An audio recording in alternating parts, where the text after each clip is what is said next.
Good afternoon. It's Thursday, the 7th of September 2017, just after 1 o'clock. Welcome to UK Column News. I'm your host, Mike Robinson, and I'm joined today via video link by Mark Anderson from American Free Press. Welcome to the programme, Mark. Good to see you. Yeah, great to be back, Mike. Okay, well, we're going to get straight on here with the Great Repeal Bill because it's receiving its second reading in the House of Commons today. And, oh, well, what a furore there is being created over it, and justifiably so. But perhaps the focus of that furore isn't quite right, but we'll go through this anyway. It's getting its second reading in Parliament today, as I say. It's controversial, or it should be for many reasons. And in fact, the question is why the various Leave campaigns and UKIP aren't up in arms about it. Because the question then is, are these people controlled opposition? It's a very good question because where is Nigel Farage at the moment? The implications of this bill, people should be screaming about from the rooftops. Now, as for Labour, it looks like they will try to block the bill, although not all Labour MPs are agreed on this. Graham Stringer had this to say: the people of the UK voted to leave the EU last year. I think it would be an absolute breach of trust if one was to try and block the Brexit bill. And this is the key point. He is describing this as the Brexit bill. It's not a Brexit bill, it's a Great Repeal bill. It repeals the European Communities Act, so as far as that goes, that's useful. It apparently is going to push through some legislation which enables the continuation of the Article 50 process. That's perhaps less useful, but the big elephant in the room is the fact that it brings all this tranche of European legislation onto the UK statute books as a big lump. Without any real consideration of the implications of that. Now, the issue which is really being driven in the mainstream press at the moment is this issue of the so-called Henry VIII powers. So just to explain that briefly, in the UK, Parliament has two forms of legislation it can create, what are described as primary and secondary legislation. Primary legislation takes the form of bills, which then become acts once they've received scrutiny in the Commons and the Lords. Secondary legislation takes the form mainly of statutory instruments, but also orders of the Council, the Privy Council. They may be written on toilet paper, I don't know. But statutory instruments, these are supposed to receive parliamentary scrutiny. In practice, they don't, because when they're laid before Parliament, there are no more than a couple of people there. They're probably asleep in any case. And in fact, the last time a statutory instrument was annulled by Parliament was 38 years ago. So secondary legislation, it's normally enabled by and limited by an Act of Parliament. By the Act of Parliament that is based on, ministers, they can't just make up the secondary legislation. The Act gives authority to government to make certain changes under certain circumstances. But in the case of the Great Repeal Bill, this authority to make changes is so broad that it'll enable government basically to do what it likes. So most people complaining about this are focused on the fact that government will be given free rein to do as they like with regard to Article 50 and the legislation that needs to be continuing to support that. And they're concerned about this because they're concerned that Parliament doesn't get any say in the process of Brexit. This is what this independent article that's on screen at the moment is all about. That's what they're really complaining about. But as we at the column have said many times, Theresa May is not planning a hard Brexit, far from it. All the recent government documentation speaks about forging a new partnership with the European Union. And so therefore, our argument is that this is in fact a rewriting of the views that David Cameron expressed in his Best of Both Worlds document. And so this argument is a bit of a diversion. No, in fact, the issue that really I think we should be focusing on is over filling the gaps as it's being described, because Parliament is describing this, or they're explaining that as all this EU legislation is converted into UK legislation, there'll be gaps that have to be filled. And the range of policy areas that these gaps appear in is absolutely unlimited. So government would have carte blanche to make, well, they can do as they like. They can make things up as they go along. Filling in the gaps gives them the opportunity to push through all kinds of nasty stuff under the radar that we don't really get to see. It isn't going to get mainstream media scrutiny because we can see the quality of the job mainstream media is doing at the moment. And of course, alternative media doesn't necessarily have the resources to go through every detail of this. So while all this arguing is taking on place, is all taking place, of course, very few are asking why EU law is being converted into UK law in the first place. And Mark, this is the issue. This is the key issue, and I don't really today still don't understand why people that have been calling for us to leave the European Union, people who voted to leave the European Union, and the campaigners aren't really throwing up major alarm bells over the fact that we are just, without any consideration of the implications, just bringing this whole tranche of legislation onto the UK statute books. Indeed, Mike, you're making the key salient point here, and that's that there's an export involved, the export of EU law into the UK. If the UK simply adopts large blocks of EU laws and regulation, you're actually integrating the UK and the EU. It's the exact opposite of an actual Brexit. That's absolutely right, and part of the way that this is being sold is it's being described as a repatriation of law from the EU. This is it's incredible how words are being used. Nobody is challenging exactly what's going on. So this second reading takes place today. I think Theresa May is probably going to have a majority. The Labour Party, whether they can do enough to persuade people to offer any kind of real challenge, remains to be seen. But it seems to me that the promise of Brexit has switched off the lights for many people, and they're not paying attention to what's going on. But anyway, we'll continue to try to highlight this and try to get some traction on it. In the meantime, let's move on. And this is a story from your side of the pond, Mark. You wanted to cover this because it is very interesting just how Google is attempting to control the narrative at the moment. So this is Google, the headline from the New York Times: Google critic ousted from think tank funded by tech giant. So what seems to have happened here is that the EU fined Google some time ago $2.7 billion as a result of an antitrust case. This organization here, the New America Foundation, which has received more than £21 million from Google, also from Eric Schmidt personally, and also from Eric Schmidt's family foundation. This organization, funded partly by Google, published this little opinion piece. Open Markets applauds the European Commission's findings against Google for abusive dominance. And Open Markets was one of the sort of programs that the New America Foundation was running. And what seems to have happened next is that Eric Schmidt, not too happy about this opinion piece here, wrote to the president of New America, Anne-Marie Slaughter, and basically, well, Google denies that they actually put pressure on, but the consequence of this was that Barry Lynn, who wrote the statement, was then told to pack his bags, along with 10 other members of his team. As I say, Barry Lynn claims that New America had buckled under pressure from Google. Google denies this, but what are your thoughts, Mark? Well, what's particularly interesting here, Mike, is the Bilderberg aspect for starters. You've got Eric Schmidt, who of course is with Alphabet now, the holding company of which Google is now just a member.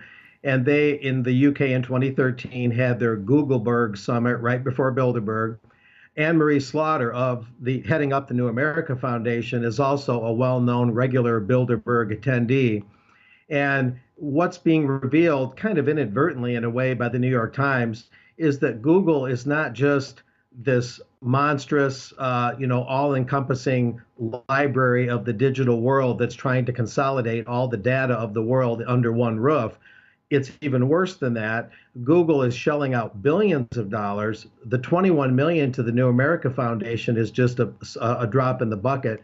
Google is shelling out billions of dollars, according to its own postings, for lobbying and other requirements to myriad groups, including the Clinton Foundation, including the Brookings Institution, including the Atlantic Council, and all these alphabet soup think tanks that help comprise the Bilderberg network.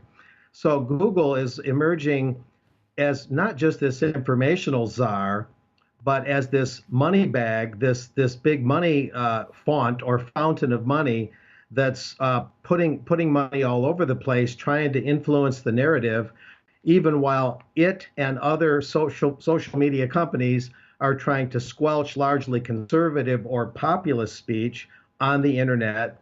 And so Google is emerging as even more of an octopus than we thought it is in controlling the narrative, in funding those it likes, in shutting down those it doesn't like, and as being more central to the Bilderberg network than even assumed, among other connections. So that's the real import here. Is Google is a heavier weight entity than we even realized in influence peddling in certainly what many would see as the wrong direction. And Google, as we've mentioned over the last couple of weeks, part of the new consortium of tech giants, which are seem to be falling under the pressure of Western governments, particularly the UK and the US, to persuade them to proactively censor any point of view which doesn't seem to fit with the mainstream narrative. So this is just another string to the bow, but what we seem to have formed here is a monopoly, an extremely dangerous monopoly. Mark, how do you read what's going on in general? Yes, it is a consolidation of what's judged as acceptable or unacceptable speech. In other words, they're trying, the establishment, the deep state that works with companies like Google is trying to unify under one voice, largely from the internationalist left, to say that anything nationalist or populist or so-called right wing, whether it's actually right wing or not, is unacceptable speech on its face, not getting into the minutia of the argument at all. So clearly, on the one hand, they're trying to be this great kind of dictator of what's right and wrong. But on the other hand, I think it shows some desperation on their part, at least to a degree, that they're scared of losing the narrative.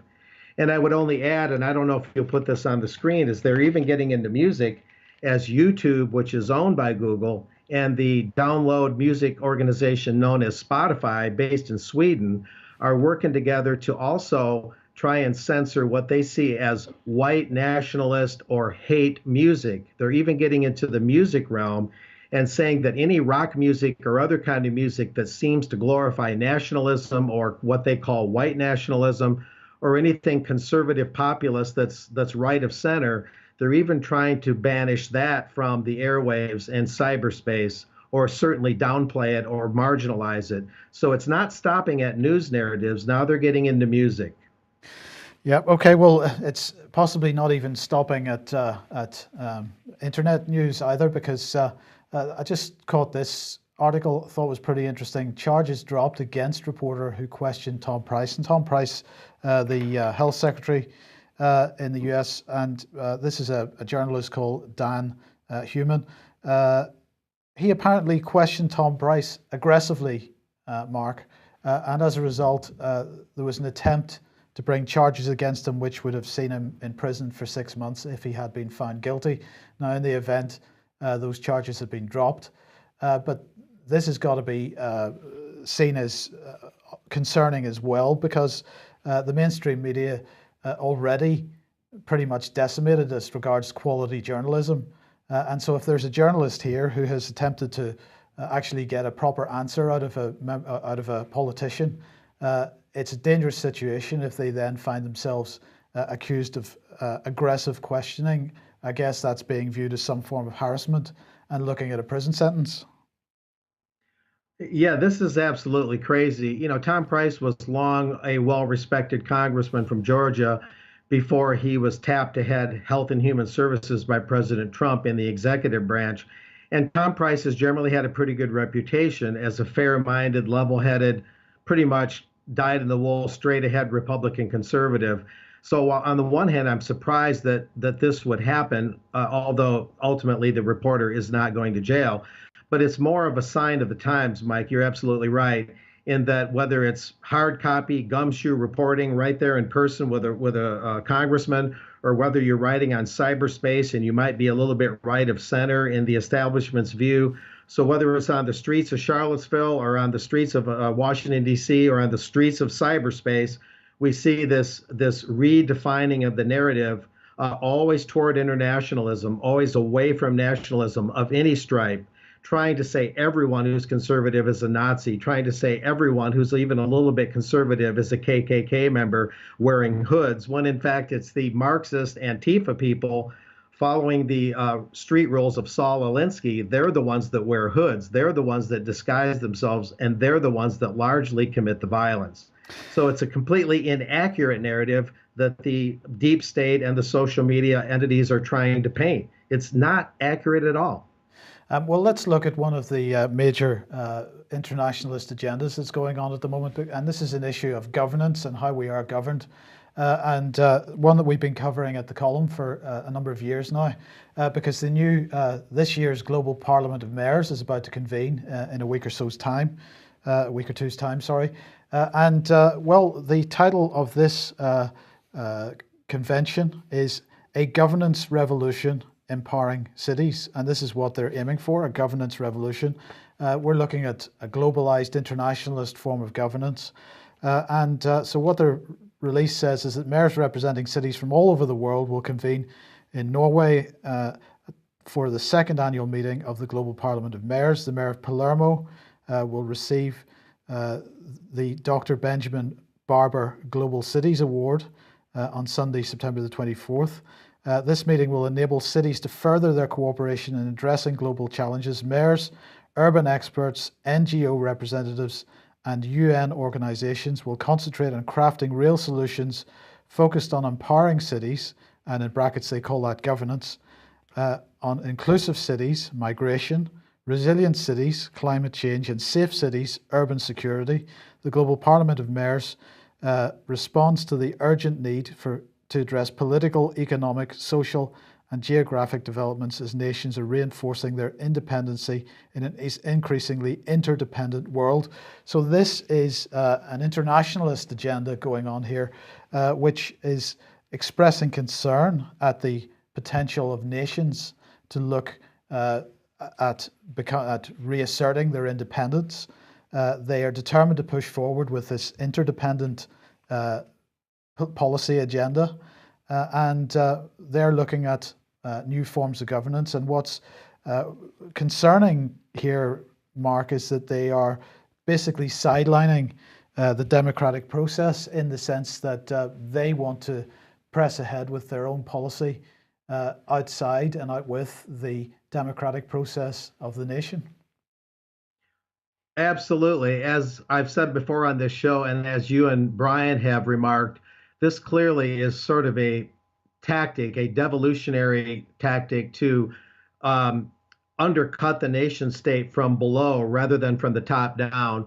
If all the cities can network, the major cities at least, can network around the world and make up their own rules and sidestep immigration laws and push for trade deals that national legislatures might not like, and so on and so forth, then they can, destabilize and undercut the nation state's basic character and laws and regulations and operations.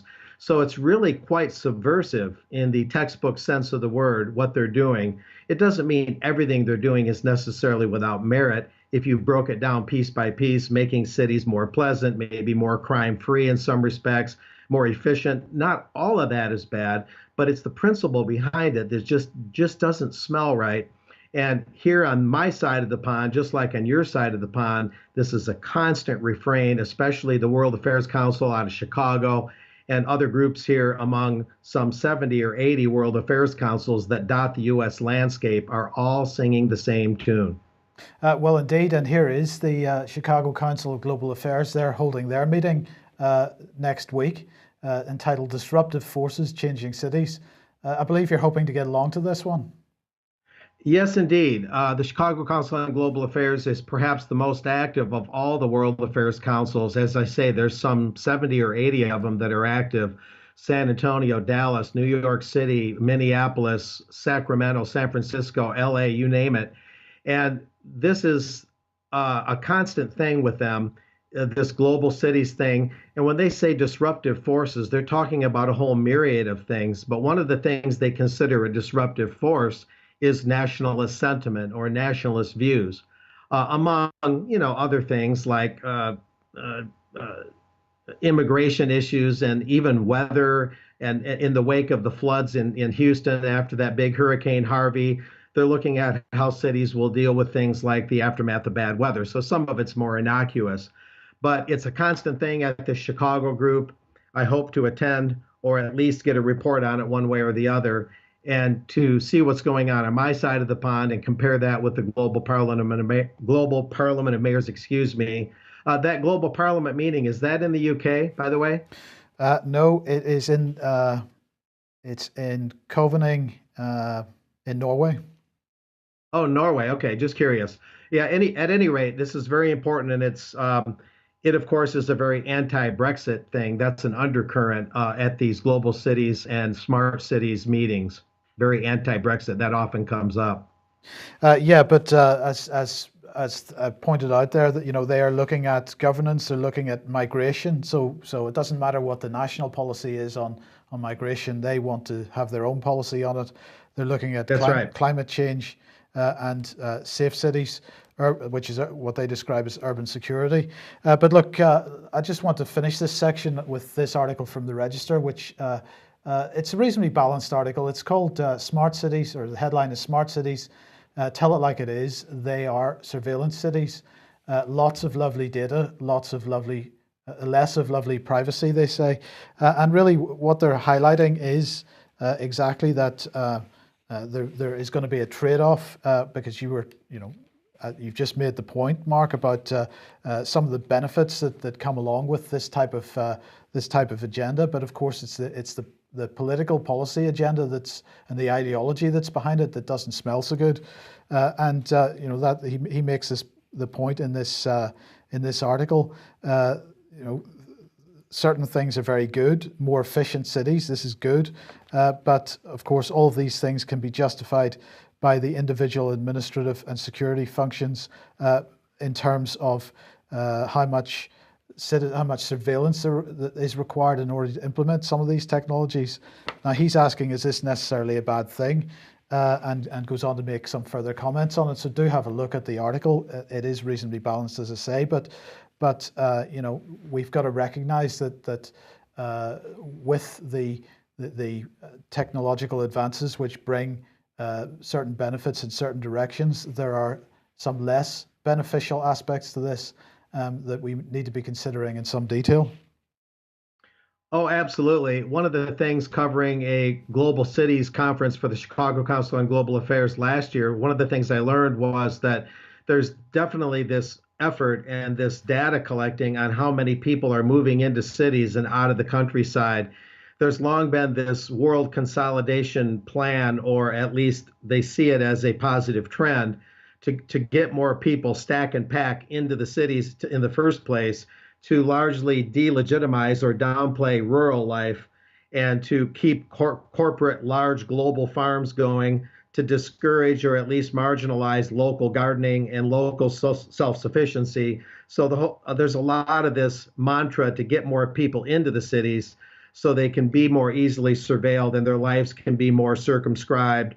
Again, not always for nefarious reasons, but at the end of the day, it largely turns into a rather 1984, rather Orwellian scenario by the time you crunch it all out. So, even under the best intentions, no matter how utopian these organizers think they are, a lot of these things run contrary to very important traditions, contrary to human nature, and ignore other options that would be better. Yeah. Okay, let's move to the UK then. And the Rotherham child sex abuse case, well, there's a new report out. And the new report, basically says that no charges are going to be brought against any of the senior staff at Rotherham Borough Council. The report described various and substantial organisational failings, 1,400 children at risk of sexual abuse, many of them abused. So, as the headline from the Star here, from the Rotherham Star says, Rotherham child sex abuse reports branded waste of time and money, and they are quoting a survivor of the sexual abuse at Rotherham. who has branded the 6 reports into the scandal a waste of time and money. This is Sammy Woodhouse.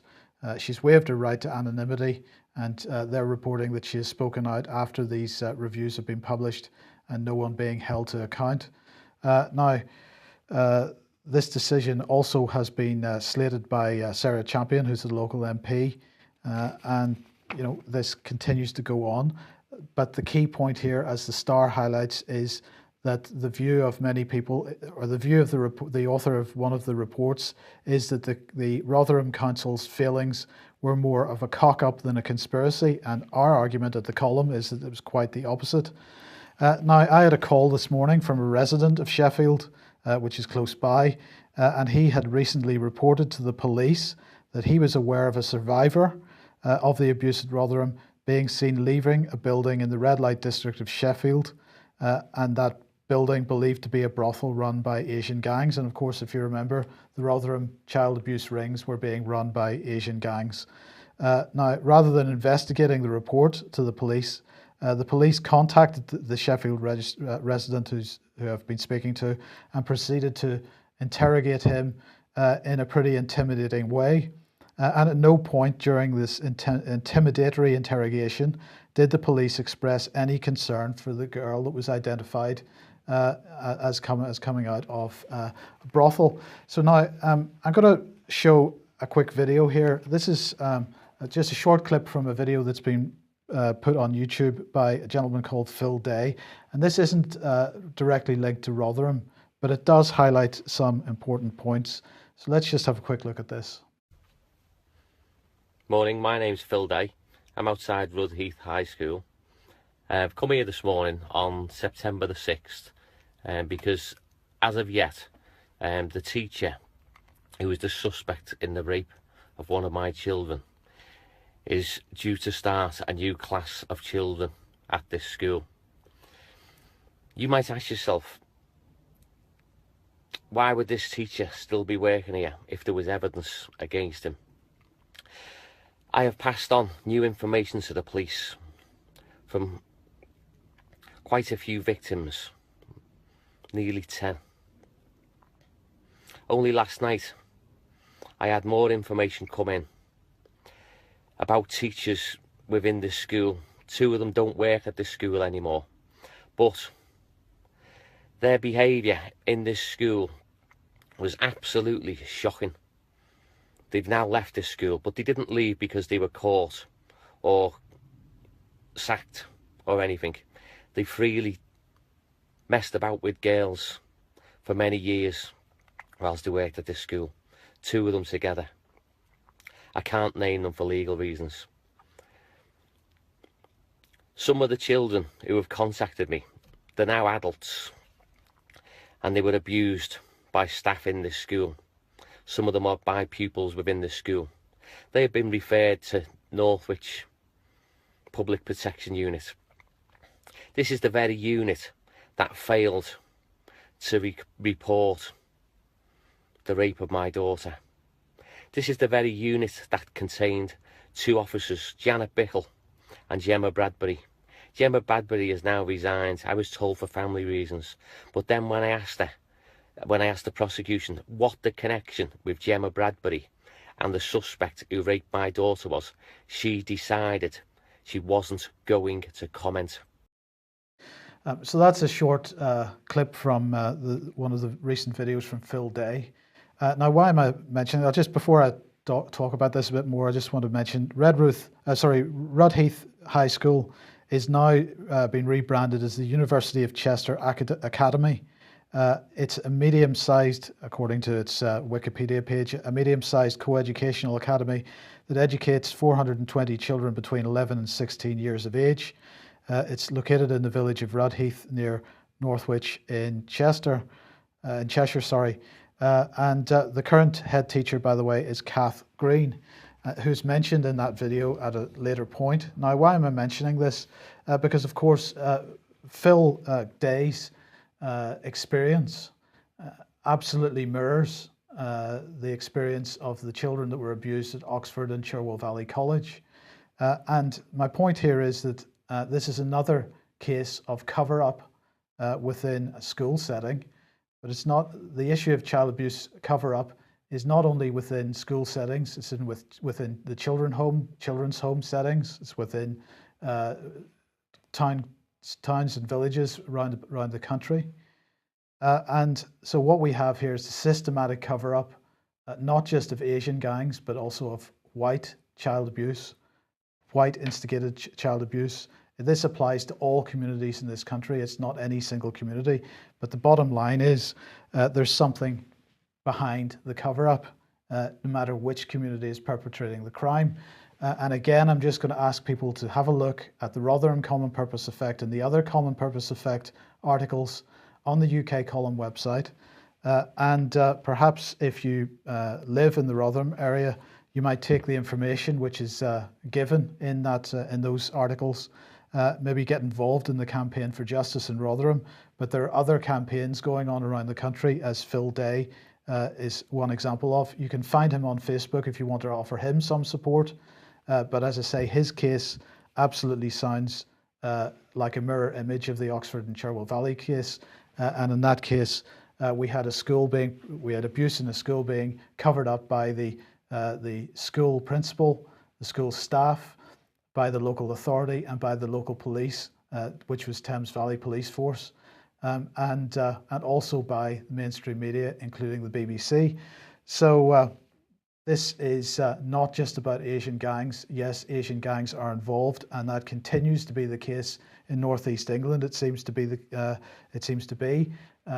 so those people have got to be brought to justice, but we've got to try to get to why the cover-up is happening in the first place. Mark, I don't know whether this is a British problem or whether this type of thing goes on in the United States as well. Well, I won't comment long on this one, Mike. It's been going on in the U.S. in a more subterranean way. A lot of it was out of Nebraska when Nebraska Senator John DeCamp wrote a book exposing a major sex racket where politicians were having their way with kidnapped children. That goes back decades. I would say in the UK it's more endemic. It's more of a very serious and right now, right here, right now kind of problem. It's not quite as prevalent here in the States right now. We'll just leave it at that. Okay, let's move on then to the situation in the United States. Of course, Hurricane Irma, the biggest hurricane I think that's ever been created in that part of the world, has killed 8 on St. Martin. It's heading towards Florida in the not too distant future. But as you mentioned a few minutes ago, Hurricane Harvey has absolutely destroyed Houston. Now you spend some time regularly in Texas. Do you know anybody that's been affected by this directly?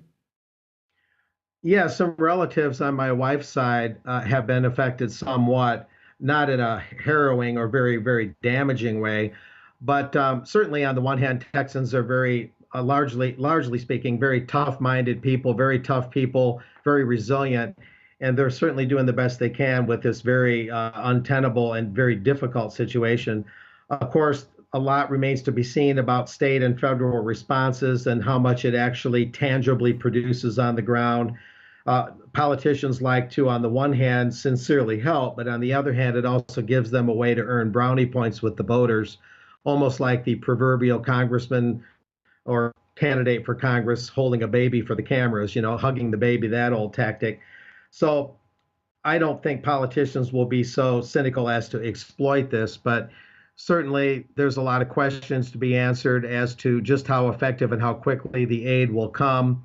Well, look, let me just break in there because that is a good point. Now, earlier this week, it was announced that Mnuchin he had announced that the first tranche of recovery money for Houston following Hurricane Harvey would be linked to the raising of the so-called federal debt ceiling.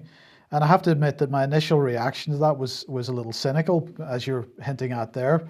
But it turns out that it was Trump who had basically forced the Republican leadership to agree to linking the hurricane recovery aid to the raise in the debt ceiling, because of course the Republican leadership had a policy of no government spending in this area. So he was he was trying to force their hand, and of course he was also trying to force the hand of the Democrats.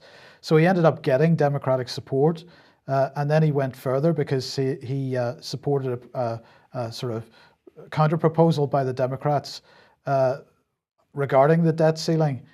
So that proposal was for a 3-month lifting of the debt ceiling and a 3-month continuing resolution for funding government operations. And of course, his Republican colleagues had opposed these short-term extensions even a few hours before this meeting had taken place. So Trump agreeing to the Democratic proposal has most likely will have made it possible for this initial tranche of $7.9 billion in recovery aid to be approved by the Congress. But it seems to me, Mark, that he once again has sort of done a lot of deals and maneuvered people in a direction that he wants to go in. How do you see that he's managing the people around him at the moment? Well, pretty well. I mean, it's a tough call, and it's subject to a lot of different opinions because it's such a fast-moving, multifaceted thing. But Donald Trump is the wheeler and dealer for good or ill. And certainly what you're describing, Mike, is he's pulling all the strings he can and doing whatever he can with whomever he can to get the money where it needs to be. And that can be a good thing, of course.